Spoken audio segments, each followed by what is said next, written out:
In the shadowed heart of the Central American jungle, where the humid air clings like a living veil and the distant calls of howler monkeys pierce the canopy, massive stone pyramids rise from the earth like forgotten sentinels. Their steps, worn smooth by countless feet over centuries, lead upward to altars where the ancient Maya once offered prayers to gods of rain and maize.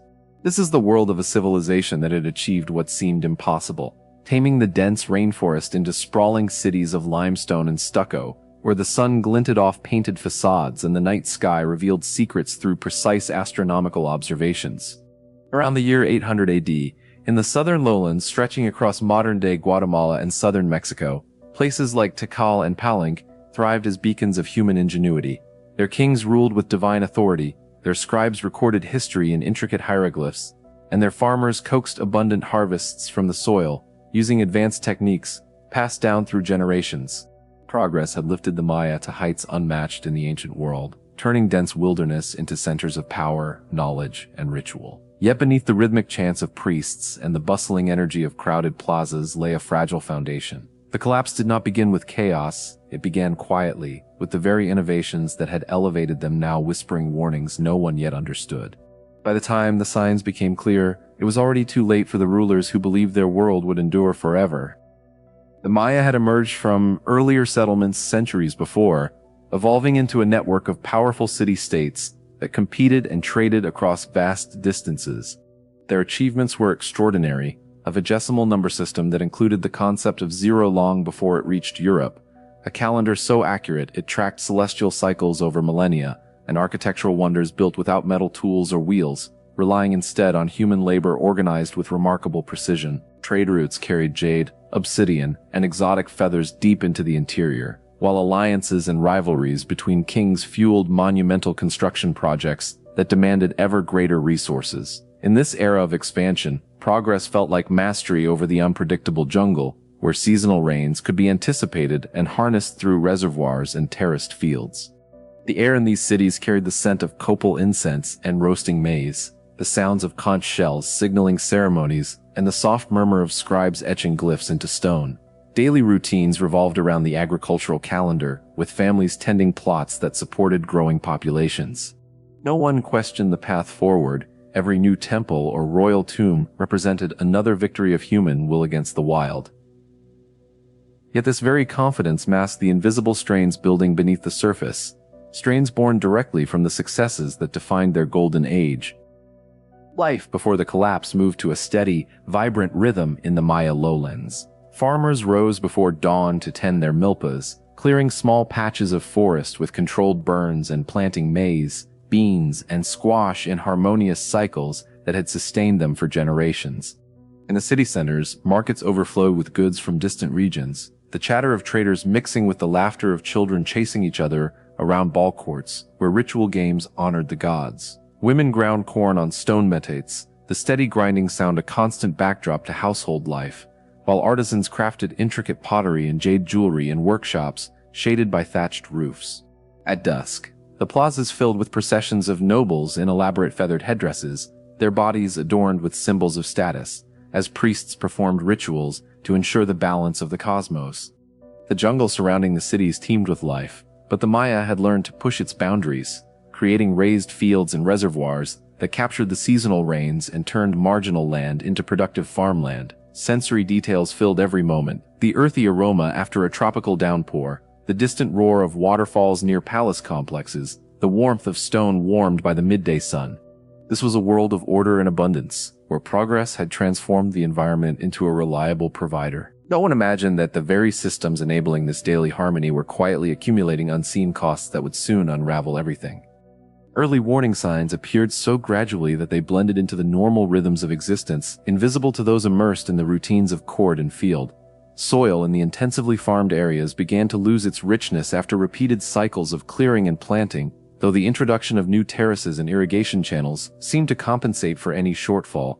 Deforestation crept outward from the city cores as more land was needed to feed expanding populations and to supply timber for construction and fuel. Lake sediments from this period later revealed layers of eroded clay, evidence of hillsides stripped bare, yet at the time these changes registered only as minor inconveniences easily overcome by human effort. Kings commissioned larger monuments to affirm their divine right, demanding more labor and resources from an already stretched populace. The air in some districts grew drier as the forest receded, and occasional crop shortfalls were attributed to the whims of the gods rather than any deeper imbalance.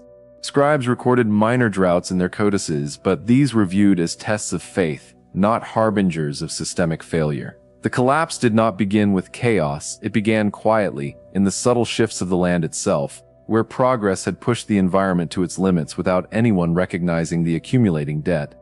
By the time the signs became clear, it was already too late for the farmers whose fields yielded less each season and the nobles whose tribute demands continued unabated. As populations swelled in the major centers, the pressure of supporting hundreds of thousands in a single region intensified the competition between city-states. Warfare, once ritualized and limited, grew more frequent and destructive, with kings leading raids not just for captives but for control over scarce farmland and water sources. Fortifications appeared around some settlements, stone walls, and defensive moats that spoke of rising insecurity in a world once defined by open plazas and trade. The sounds of battle echoed more often through the valleys, the clash of obsidian blades mixing with the cries of the wounded carried back to the cities. Elite rulers responded by accelerating construction projects to legitimize their power, channeling ever larger workforces into temples and palaces that strained the supply of timber and stone. Trade networks that had once flowed smoothly began to show signs of strain as resources grew scarce and alliances fractured under the weight of mutual suspicion. The jungle, once a source of abundance, now felt increasingly hostile as its edges retreated further from the urban cores. Daily life continued with outward normalcy, but beneath it ran an undercurrent of anxiety, felt in the tighter rations during dry spells and the heavier burdens placed on commoners. Progress, once a unifying force, had become a source of division, pitting neighbor against neighbor in a desperate scramble to maintain the grandeur that defined their civilization. Key decisions made by Maya kings in this period of mounting strain sealed the path toward rupture. Obsessed with legacy and divine favor, rulers ordered ever more ambitious building campaigns, demanding tribute in labor and goods that depleted the countryside.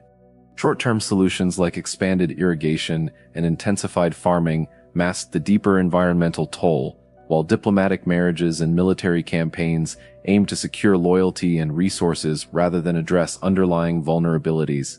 Priests and nobles reinforced the narrative of cosmic order through elaborate rituals, interpreting celestial events as calls for greater devotion rather than warnings of imbalance. The pressure to maintain appearances led to decisions that prioritized monumental display over sustainable practices, with forests cleared faster than they could regenerate and soils exhausted without adequate fallow periods.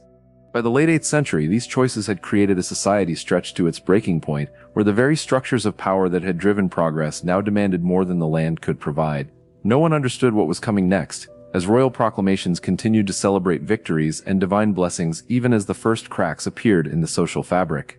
The collapse did not begin with chaos.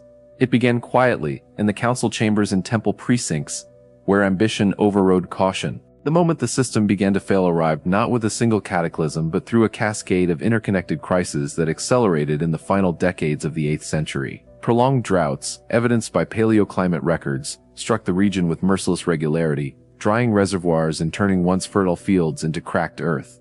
Crop failures followed in waves, as the overworked soils could no longer retain moisture or nutrients. In city after city, the first signs of abandonment appeared. Unfinished temples left standing half-built, elite residences showing signs of hasty departure, and plazas where markets once thrived now overgrown with weeds. The air, once filled with the scent of cooking fires and incense, grew still and heavy with the silence of neglected routines. Kings lost their perceived divine mandate as failed harvests undermined their authority, and the intricate web of trade and tribute that had sustained the urban centers began to fray beyond repair. By the early 9th century, major southern lowland sites like Tikal saw their populations plummet as families migrated northward or into the highlands in search of more reliable water. The collapse did not announce itself with fanfare. It unfolded in the quiet erosion of confidence, where the progress that had built an empire now exposed its fatal fragility. Human consequences unfolded with devastating speed once the agricultural base crumbled. Famine gripped the lowlands as stored surpluses dwindled and new plantings withered under relentless dry seasons. Malnutrition etched itself into the bones of the living, visible in skeletal remains that later archaeologists would uncover showing signs of stunted growth and disease. Social hierarchies that had seemed eternal fractured under the strain, with commoners refusing tribute and nobles turning against one another in desperate bids for control. The jungle, long held at bay by human effort, began its slow reclamation, vines creeping over abandoned courtyards and wildlife, returning to plazas once filled with processions. Sounds that had defined daily life, the laughter of children, the chants of priests, the rhythmic pounding of metates, gave way to the cries of the hungry and the mournful silence of empty streets. Migration waves carried survivors to new regions, but many did not survive the journey, their bodies left along overgrown paths. Fear replaced routine as old certainties dissolved, turning neighbors into rivals and sacred rituals into hollow gestures. The very progress that had once unified the Maya now amplified their suffering, as the interconnected systems of cities and fields collapsed in domino fashion. Social breakdown reached its peak as entire urban centers were deserted, their grand architecture left to the mercy of the encroaching forest. Writing systems that had recorded centuries of history fell silent, with the last dated monuments bearing witness to a fading world. Power vacuums emerged in the wake of abandoned palaces, where once mighty kings vanished from the historical record without explanation. Families dispersed into smaller, more mobile groups, abandoning the complex hierarchies that had defined their society for generations. The air in the ruined cities carried only the rustle of leaves and the occasional call of birds reclaiming the space, a stark contrast to the vibrant hum of markets and ceremonies that had filled them before. Knowledge accumulated over centuries, astronomical tables, architectural techniques, agricultural wisdom, eroded as scribes and elders passed without successors to preserve it. By the 10th century, the southern lowlands stood largely empty, a landscape of ghosts where progress had once flourished. The collapse did not end with dramatic final battles, but with the quiet acceptance that the old order could no longer sustain itself, leaving behind a transformed world where the remnants of greatness served as warnings for those who remained. The long-term historical impact of this rupture reshaped the entire trajectory of Mesoamerican civilization. Northern Maya centers like Chichen Itza experienced a brief resurgence, absorbing some of the displaced populations and adapting new architectural styles. Yet even these eventually declined as the lessons of the southern collapse went unheeded in the face of similar pressures. Descendant communities survived in the highlands and along the coasts, preserving fragments of language, ritual, and identity despite the loss of centralized power.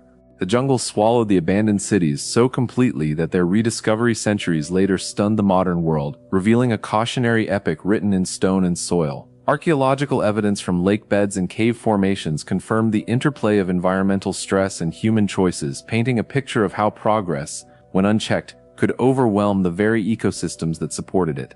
The Maya story became a lens through which later societies examined their own vulnerabilities, a reminder embedded in the ruins that greatness carries hidden costs.